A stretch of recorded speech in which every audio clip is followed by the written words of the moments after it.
Hello, it's Renee, the Practical Shaman.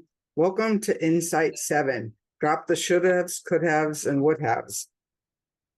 Never regret anything that made you smile. That's attributed to Mark Twain. Decades ago, I used to batter my partner with not so helpful statements like, relationships are supposed to be. To which she would reply, what page of the relationship handbook is that on? My self-righteous belief in life coming with a rigid set of rules and guidelines like those that could be found in a book have been the undoing of me and my peace many times throughout my life. Before heading out on the journey, as it is my pattern, I was very busy. I bought my plane ticket without studying the maps, hotels, and towns we would visit.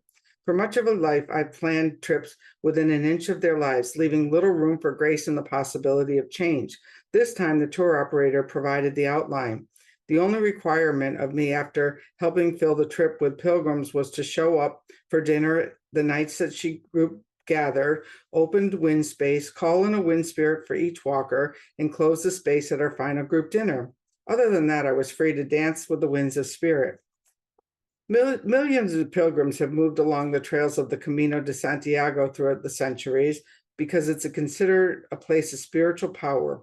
These routes are ley lines, forming a kind of energy map of the land in the region. There are many places like this with ingrained power throughout the world, including Stonehenge, the pyramids of Giza, Machu Picchu, and perhaps even unexpected places near your own home.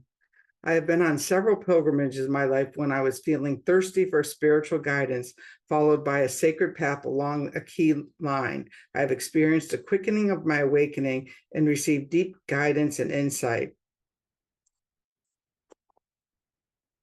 Kind of an interesting one for the should have, could haves, and would haves. For me, that was about one time when we were traveling to Europe. I was teaching at the Society for Religion and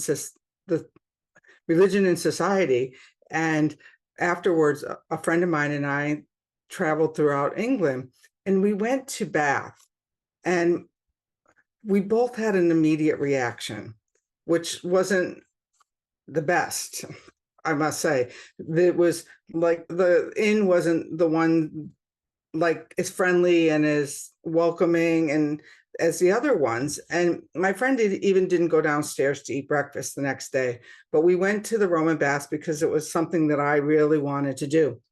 I walked in the door and I immediately got sick, so overwhelmed with some karmic kind of memory that as soon as I walked in, I had to run to the bathroom and I got sick. I purged. And it wasn't as elegant or as inspiring. It seemed the pools were overfilled and it was just really not the experience. So we both agreed. We hopped in the car and moved on to, I think we went to Glastonbury next, which we both fell in love with. How this relates to this chapter is that in my mind, I was going to have this experience at Bath, and it was like calling to me because I always loved to go soak. But I think that my love for soaking got me there because I needed to have a different experience. So a lot of times in my life, I've set it up as things that are going to be this way, like relationships should be this way, work should be this way. And when I get into that space, there's little room for spirit. And sometimes when I make such little room for spirit, spirit intercedes with getting me to walk through the door and getting so sick to my stomach that I couldn't eat for the rest of the day. And it was certainly not a bath I was going to enjoy. So that's what I have on that. And I'd love to hear your feedback on the shoulda, coulda, wouldas.